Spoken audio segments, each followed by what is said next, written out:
Day 998, I'm home from church. Had to go to a couple stores to get some things. And I was just thinking about that guy that we delivered today. And I was thinking about, like, man, I bet that demon was caught off guard. I bet that demon was not expecting that at all, because, you know, he went to church and he was standing there, gave his life to Jesus. And I'm looking at all the people, and God, boom, focuses right on him.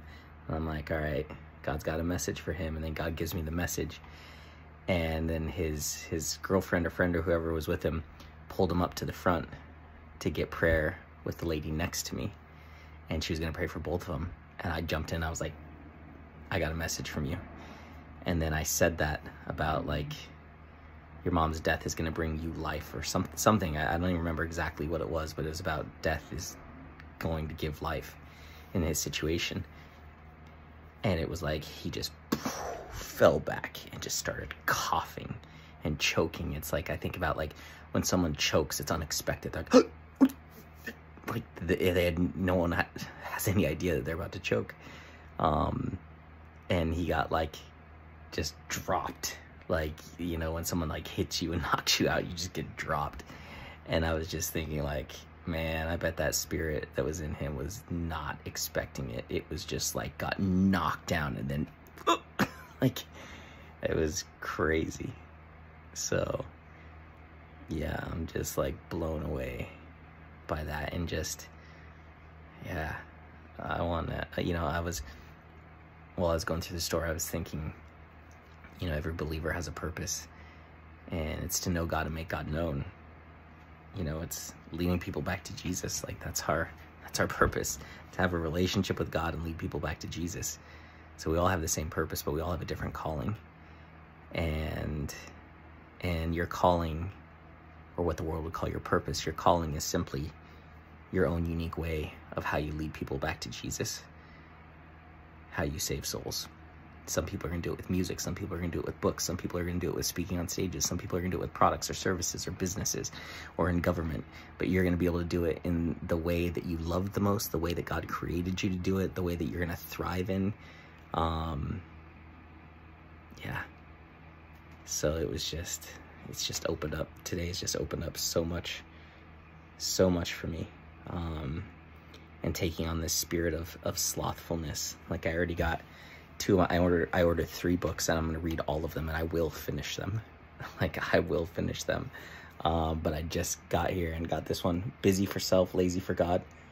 And this is all about defeating that spirit of slothfulness, like actually having victory over it.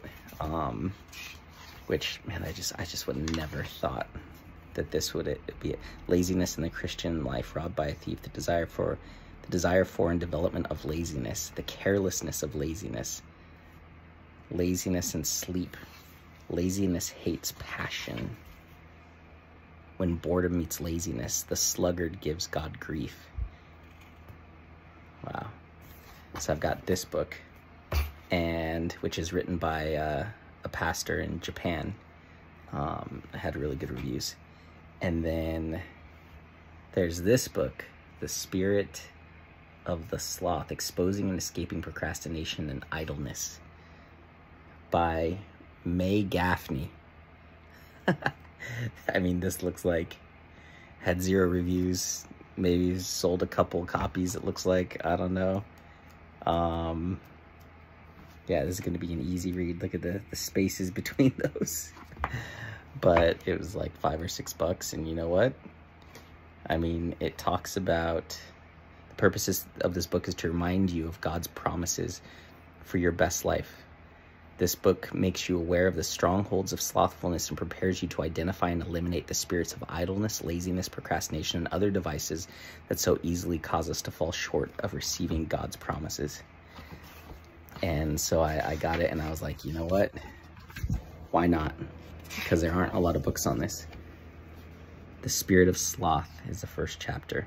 The enemy's weapons, symptoms of slothfulness, spiritual sloth attacks, dangers of being slothful, overcoming slothfulness, maintaining your deliverance, suggested prayers, self-assessment, no stopping us now. So and I got one more book coming, and I'm gonna crush the spirit. Like, it stands no chance because I got Jesus. And so, yeah, to see how, you know, this guy today just got knocked down, coughing, choking, crying his eyes out. And this is a rough guy, like a guy from the streets, like not some, like, you know, I mean, he's a rough guy. I mean, I saw him on Thursday, like he's a tough, like, streets guy. And it's like, and in that moment, he was just a little baby boy, scared little boy that got set free, and then a happy little boy. But I never thought I would be holding a full-grown man like that in my arms, praying for him while he cries and coughs and chokes and weeps. And yeah, it's just a life-changing moment for me. So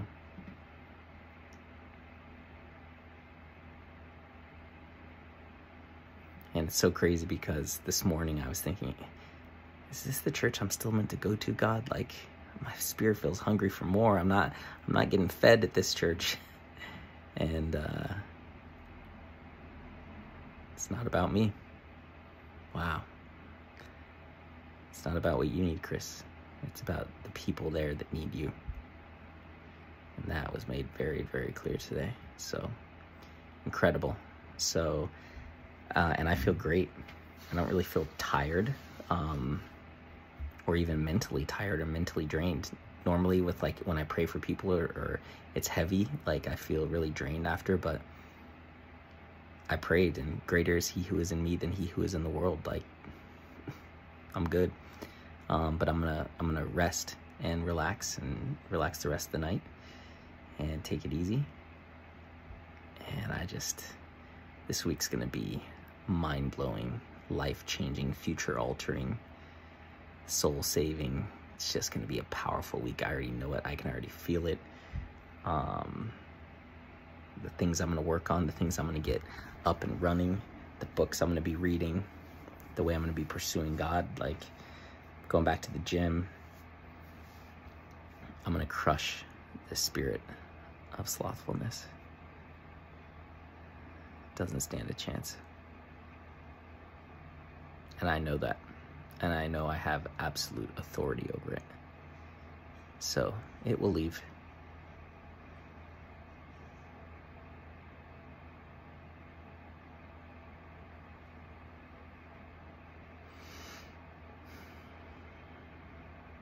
And it's crazy to be able to say that with so much certainty, without any doubt in my mind whatsoever. Like, what I'm saying is, my irresponsibility is going to leave. My laziness is going to leave. My procrastination is going to leave. And my carelessness is going to leave. It's all going to leave. Like, you know how hard it is to be able to say, I'm going to stop procrastinating for the rest of my life? Like, come on. But I know it because I know it's not me. It's a spirit, and it's not from God. Procrastination is not from God. And that's the thing. This is not how I am. It's something that I've been attacked by and something I've allowed into my life, but it no longer has authority, and it no longer has a place in my life because I belong to Jesus. And there's no place in the kingdom for laziness, procrastination. You know, it's interesting. You know, I've watched or listened or read, you know, a lot of things of people who died and went to heaven. One of the most common things they say when they get to heaven is they see all these people and they're all working. They're all doing something. They're all productive. They have work in heaven. You're not just going to go there and lay around all day. And it's like, God wants us to work. Work is a good thing. There's no room in the kingdom for laziness or idleness or carelessness or procrastination. And so to be able to say that I'm going to bring an end to that, well, that God's going to bring an end to that, and have zero doubt in my mind whatsoever, is just like, wow. Now I know I'm starting to really understand spiritual warfare. I'm really starting to understand my authority, the authority that God has given me, how this works, and how to defeat it. So, and I'm going to teach this to the world.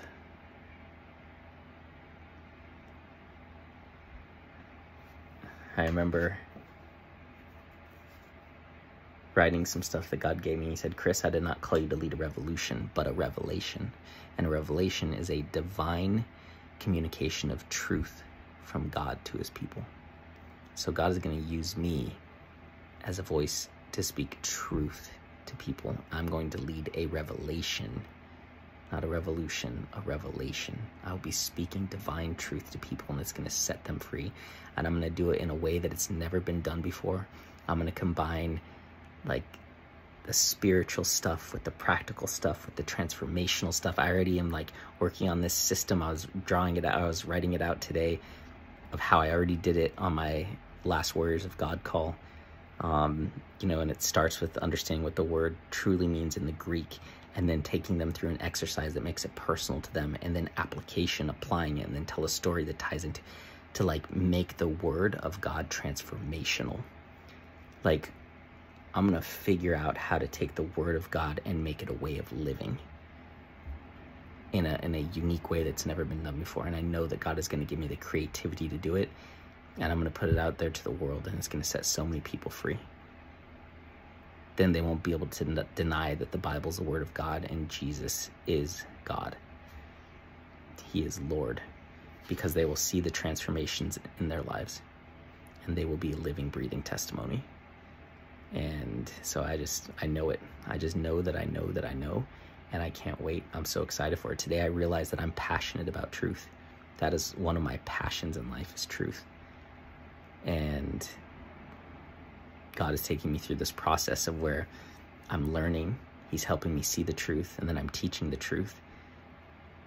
It's like he shows me the truth, then I live it, and it sets me free. And then I teach it to others, and then they live it and sets them free. And so I'm like, God, just keep using me as a demonstration. Just keep taking me through these battles and teaching me how to reinforce the victory that you've already won for us, and then show me how to teach it to everyone else so they can have victory, and we can all give you the glory, not ourselves, because we all know you're the one who's doing this. We can't do it on our own. We don't stand a chance. So, boom. Wow. Incredible. I'm so excited.